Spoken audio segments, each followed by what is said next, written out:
Salut les amis, c'est Steph, bienvenue sur la chaîne Manga Critique. Aujourd'hui on se retrouve pour mon premier top 10 de la chaîne, qui, je l'espère, ne sera pas le dernier. Donc c'est mon top 10 des nouveautés de 2022, hein. Me dites pas pourquoi il n'y a pas Fullmetal Alchemist, pourquoi il n'y a pas, je sais pas, Jujutsu Kaisen. Non, c'est le top nouveauté, donc tout ce qui a eu son numéro 1, qui est sorti en 2022. J'aurais jamais pensé dire ça un jour, je l'ai vu des milliers de fois sur YouTube, et puis là, voilà, c'est moi qui vais le dire. Ce top 10 est mon top 10. C'est-à-dire que ça sert à rien de venir m'engueuler. Vous pouvez me partager votre top 10, c'est même ça qui est cool hein, dans les commentaires de ça, mais ça sert à rien de venir m'engueuler si j'ai pas mis votre manga favori dans le top 10. Peut-être parce que je n'ai pas lu, peut-être parce que je n'ai pas aimé, ça arrive, hein, on a tous des goûts différents. C'est ça le but d'une chaîne YouTube comme celle-ci, c'est de partager ses goûts. Et surtout de vous donner envie, et parfois je vais vous donner envie. Il y a peut-être même un manga que vous allez découvrir dans mon top 10 que vous allez prendre, acheter et pas aimer. C'est des choses qui arrivent, c'est la vie. Voilà. Donc voilà, c'est un top 10 qui est mon top 10. Donc en 10e position, on retrouve Léviathan aux éditions Kiun. Alors Léviathan, c'est un manga un petit peu spécial, puisqu'il est français, mais écrit et dessiné par un mangaka japonais, Chiro Kuroi. C'est tout simplement les éditions Kiun qui sont à la production. Déjà, esthétiquement, on voit que les éditions Kiun ont du coup eu carte blanche et ont fait ce qu'elles voulaient sur l'édition. Et du coup, on a un grand format, des tranches colorées en noir, qui représente bien l'ambiance du manga. Je vous avoue que moi, c'est le tome lui-même, le manga, sans savoir de quoi ça parlait, qui m'a attiré dans le magasin. Donc on va suivre 3 personnages comme cela, qui tombent sur un vaisseau abandonné, qui a eu un accident. Il y a clairement eu un astéroïde ou quelque chose comme ça qui a tabassé le vaisseau. Ce vaisseau se nomme le Léviathan. Ils vont rentrer dedans, voir que donc il est totalement désert. Ils vont trouver un carnet, commencer à le lire, et se rendre compte qu'il y a eu en gros une classe d'élèves pris au piège qui ont dû rester affamés pendant un certain temps dans ce vaisseau, et qu'il y a eu en gros une battle royale entre eux quoi, parce que c'était à celui qui allait survivre, et qu'il y a un vaisseau, enfin une capsule de stase, et qu'il y a certainement un survivant. Et donc dès le début du tome, on les suit eux, et on va avoir donc 2 temporalités, hein, deux récits en même temps, et on va voir ce qui se passe au niveau des élèves. Et donc t'es totalement pris tout de suite pour savoir qu'est-ce qui se passe, comment ça a pu dégénérer à ce point, pourquoi ils ne se sont pas serrés les coudes, etc. Et qui est le survivant à la fin. Donc le tome 1 était une véritable claque, que ce soit au niveau du dessin, de la narration, de l'ambiance. C'était une claquade absolue. J'avais adoré, un énorme coup de cœur. Du coup, pourquoi seulement à la 10e place ? Vous me direz. Eh ben, parce que le tome 2 était un petit peu décevant en dessous. Alors, à savoir que c'est prévu en 3 tomes. Le tome 2, en fait, était juste la suite du récit. Vous allez me dire, sans deck. Ouais, en fait, le problème, c'est qu'il apporte rien de plus que le tome 1. Il apporte vraiment rien de plus, et tu sens qu'il t'amène juste au tome 3, il sert qu'à ça. Alors voilà, il y a des meurtres, il y a des gens qui meurent, voilà, il sert juste à rétrécir le nombre d'élèves survivants et à t'amener à la fin. Au tome 3, c'est vraiment un tome de transition totale. Vous allez me dire, c'est normal que c'est le tome 2 entre le tome 1 et le tome 3 du con. Je sais, mais je m'attendais à plus vu la qualité de dingue du tome 1 qui était vraiment, je trouve, exceptionnel. Donc voilà, 10e place, et peut-être qu'avec le 3e tome, En 9e place, un shoujo. Le seul shoujo que j'ai lu de l'année, je crois. The One. Il m'a été envoyé par les éditions Meian, et je leur en remercie. Je l'avais bien senti ce manga, je l'avais bien senti. The One, j'ai tout simplement adoré, hein. C'est une superbe ambiance, des dessins absolument magnifiques qui te font penser à Nana. Donc on va tout simplement suivre cette jeune fille qui s'appelle Lily, qui se lance dans le mannequinat. Sa mère était déjà une grande mannequin qui est décédée malheureusement, et du jour au lendemain elle se lance dans le mannequinat juste parce qu'elle tombe amoureuse d'un mannequin. Alors ça peut paraître cucu comme ça, mais le scénario est bien ficelé, les personnages sont vraiment classe, badass, et j'ai lu les 4 tomes et j'ai totalement accroché. C'était un petit coup de cœur. Un petit coup de cœur, comme quoi je peux aimer des shoujo quand il y a un petit fond et que c'est bien écrit. Ensuite, en 8e position, envoyé par les éditions Meian aussi, nous avons Make Up With Mud, qui alors là avait été une véritable surprise. Merci à Servan qui me l'avait vraiment conseillé, du coup j'avais contacté Meian qui m'avait fait le plaisir de me l'envoyer. Et alors là, grosse surprise parce que oui, ce n'est pas qu'un manga sur le maquillage, c'est un manga qui va traiter de sujets beaucoup plus sérieux et importants, comme donc le patriarcat qui prend... Alors je sais, je suis pas féministe, hein, je vous le dis tout de suite, je suis neutre. mais en tout cas dedans il y a le patriarcat japonais qui est traité de très bonne manière et ça aborde pas mal de sujets très sérieux avec des petites touches d'humour, des personnages aussi très bien écrits. On va suivre ce personnage qui est au boulot, sa boss lui demande de se maquiller parce qu'en gros elle prend pas assez soin d'elle et qu'il faut être maquillée au boulot. Donc voilà, quand t'es une femme tu dois être maquillée au boulot, c'est tout. Vous voyez, on est dans cette mentalité là, donc elle décide de se maquiller, de se faire belle, sauf qu'elle arrive chez elle, son mari, qui est un gros pervers narcissique, lui dit non, t'es moche avec ton maquillage, va te démaquiller. Bon, clairement c'est parce qu'il veut pas qu'elle soit trop belle, hein, parce qu'elle lui appartient, elle est à lui, tu le ressens tout de suite hein, dans le manga, et c'est fait de façon, ça arrive pas avec des gros sabots quoi. Donc c'est fait de façon subtile, et un jour elle va rencontrer un garçon qui aime juste se maquiller et se grimer en femme, et donc lui il se considère toujours comme un garçon, il se genre en garçon, et ce personnage qui se nomme Yves est juste hyper attachant, pareil, très bien écrit, et l'amitié qui va s'installer entre les deux personnages avec donc son mari à côté qui est un gros pervers narcissique ultra jaloux et qui paraît même dangereux, qui est d'ailleurs une sacrée raclure, ça va mettre une ambiance particulière dans ce trouble, si on peut dire ça, et c'est vraiment très intéressant. Bon désolé, hein, c'est très dur de critiquer un truc que t'as lu il y a 6 mois. Et on va pas se mentir, j'ai pas le temps de relire tous les mangas du top 10, sinon je n'aurais pas de vie.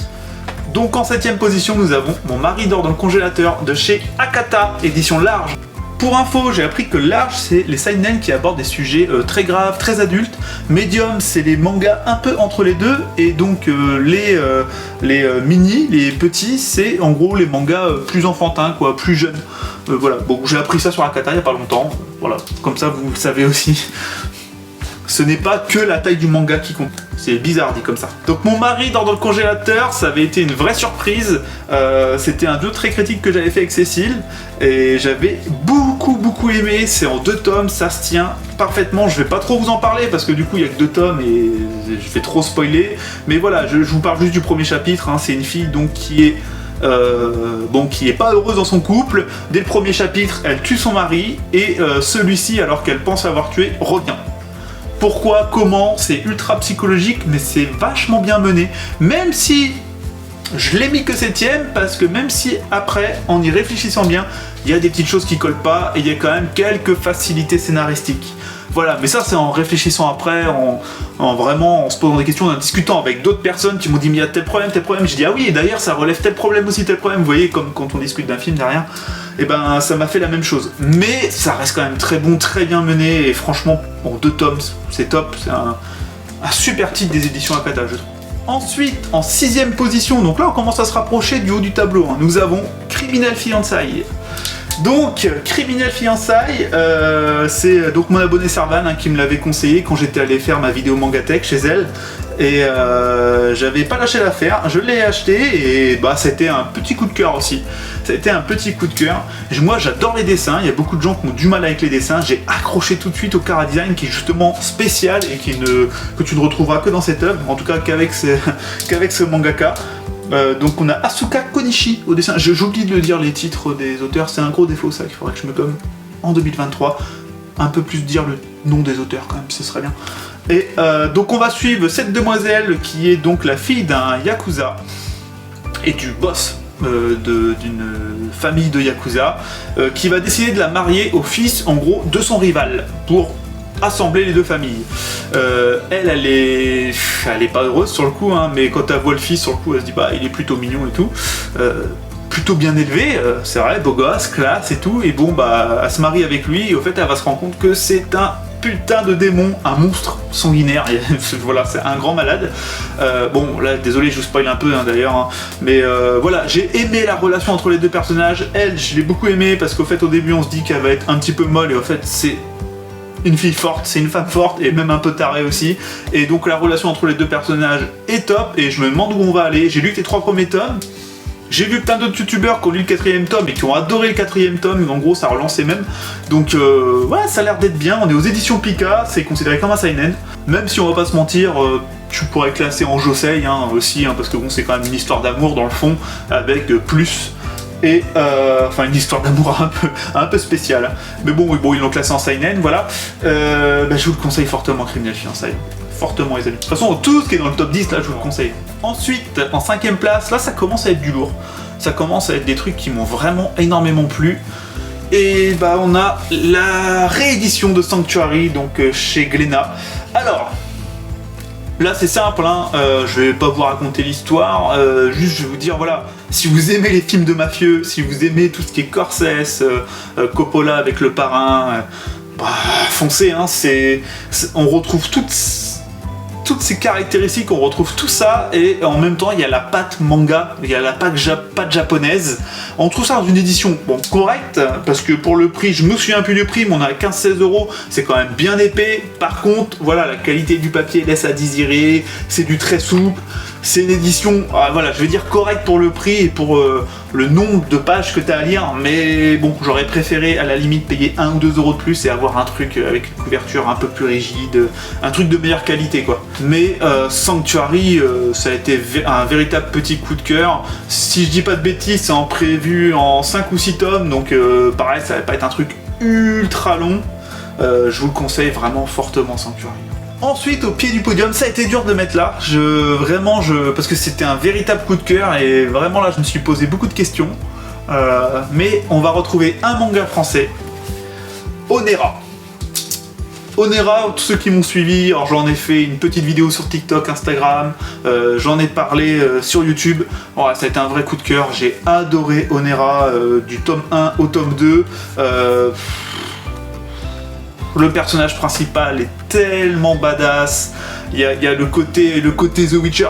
Je sais que le scénariste Cad, qui regarde cette vidéo, déteste. On en a parlé. Lui n'était pas d'accord du tout, mais moi j'ai vraiment un côté The Witcher quand je lis Onera. Juste dans le côté, je me fais payer, je vais chasser des monstres dans un monde un peu médiéval, à l'épée, avec des pouvoirs, voilà. Juste là-dedans, c'est le seul point commun. Après, il n'y a pas d'autres points communs. Mais juste dans cette ambiance, ça me suffit à avoir un côté The Witcher et le côté badass du personnage principal. Voilà, c'est vraiment terrible. Je vous conseille fortement Onera, qui pour moi est le meilleur manga français sorti cette année. J'en ai pas lu énormément des mangas français, mais...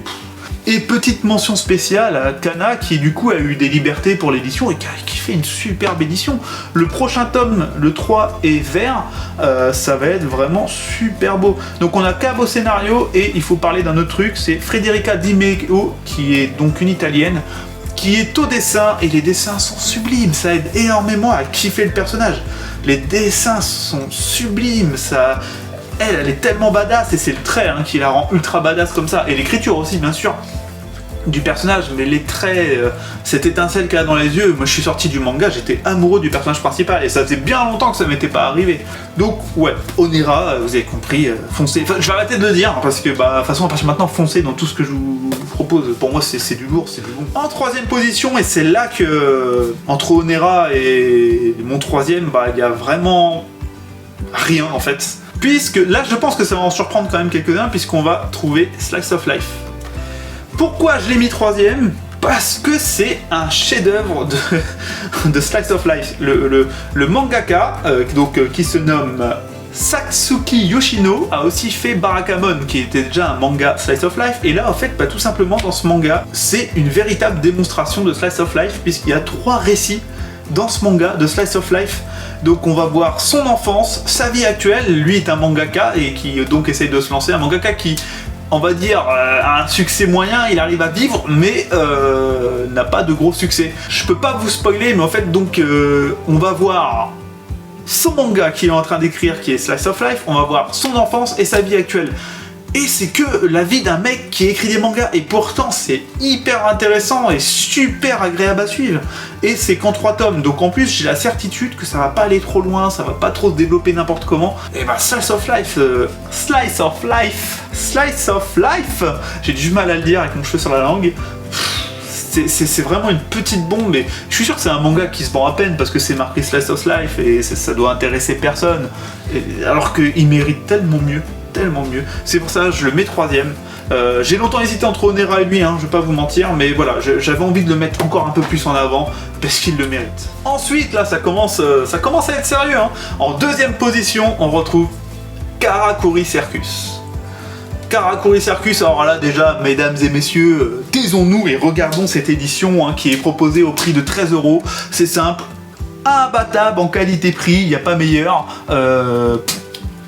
C'est la meilleure édition, une des meilleures éditions de manga que j'ai vu en qualité-prix, clairement. Et c'est une réédition donc d'un manga qui avait commencé dans les années 90 en France, mais qui avait été arrêté. Et bon voilà, je pense que les ventes doivent être satisfaisantes, hein, j'espère, et que ça va aller jusqu'au bout. Moi je me suis pris l'abonnement parce qu'il est aussi disponible en abonnement chez Meian, et on va suivre tout simplement un shonen des années 90. Donc il y a la patte shonen des années 90 qui se passe à la base dans un cirque. Surtout on va suivre des marionnettistes, donc c'est les marionnettes qui se battent, etc. Et alors je vais pas vous mentir, du coup il est sorti il y a 6 mois et j'ai plus les tenants et les aboutissants de l'histoire, mais bon, il y a ce monsieur qui à la base, alors ça c'est qu'une excuse, hein, a une maladie, s'il ne rit pas, il meurt, il s'étouffe, il arrête de respirer, et donc il faut qu'il rigole, c'est bien ça, hein, si je dis pas de bêtises, il faut qu'il rigole régulièrement, il va sauver un gamin, et ce gamin est spécial, et voilà, enfin, le départ du shonen n'est vraiment pas dingue au niveau scénario, on va pas se mentir, c'est un peu, voilà, mais tout, l'ambiance, le scénario, comment il se développe au fur et à mesure, à la fin du 4e tome, j'étais à fond dedans,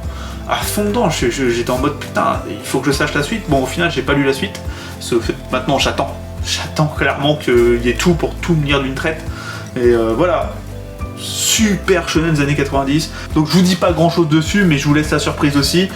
Pour l'instant, mon seul petit regret, c'est que oui, c'est l'univers du cirque. Mais ça se passe pas trop dans les cirques pour l'instant. Il y a des combats de marionnettistes, etc.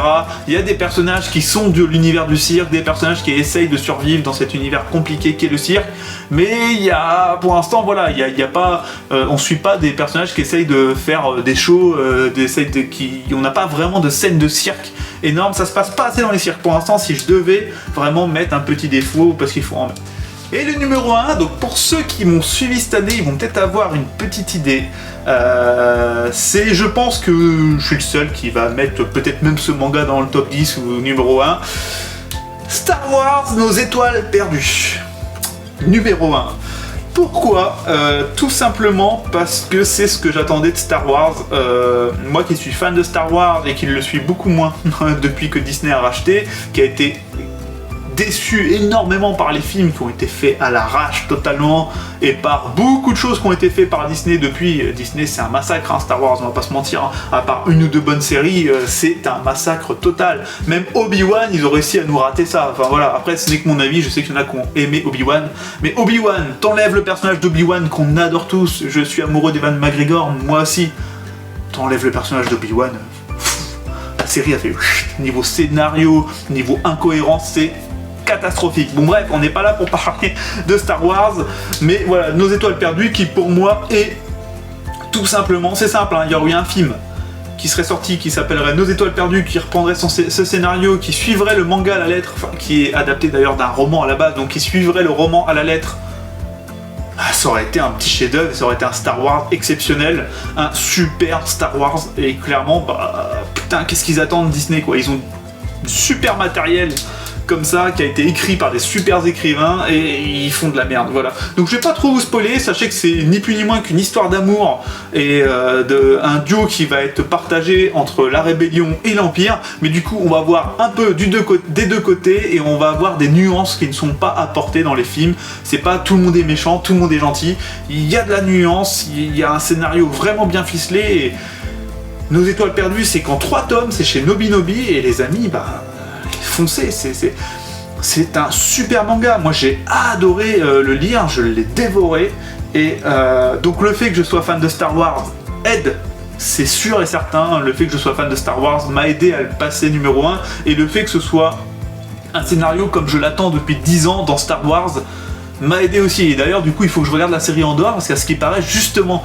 on apporte toutes ces nuances, on apporte tout ça entre les rebelles, l'Empire, etc. Pareil, il y a des clins d'œil à la trilogie, à la vieille trilogie, à part le tout premier clin d'œil qui est un petit peu forcé, un petit peu fanservice, tous les autres c'est des clins d'œil qui servent. Quand tu vois un personnage de l'ancienne trilogie, il sert au récit, et putain, bah du coup c'est super bien amené. On n'est pas sur des clins d'œil et des trucs de fanservice à la Disney que ce qu'ils font dans leurs films.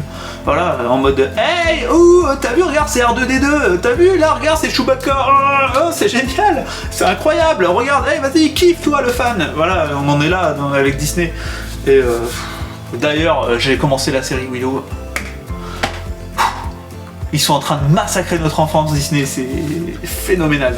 D'ailleurs, si vous êtes encore là, si vous avez des super séries de 2022 à me conseiller, je suis preneur parce que toutes les séries que j'avais attendues en 2022 m'ont toutes déçu, ça a été une catastrophe. Faut que je regarde House of the Dragon encore, mais je vous jure, j'ai peur.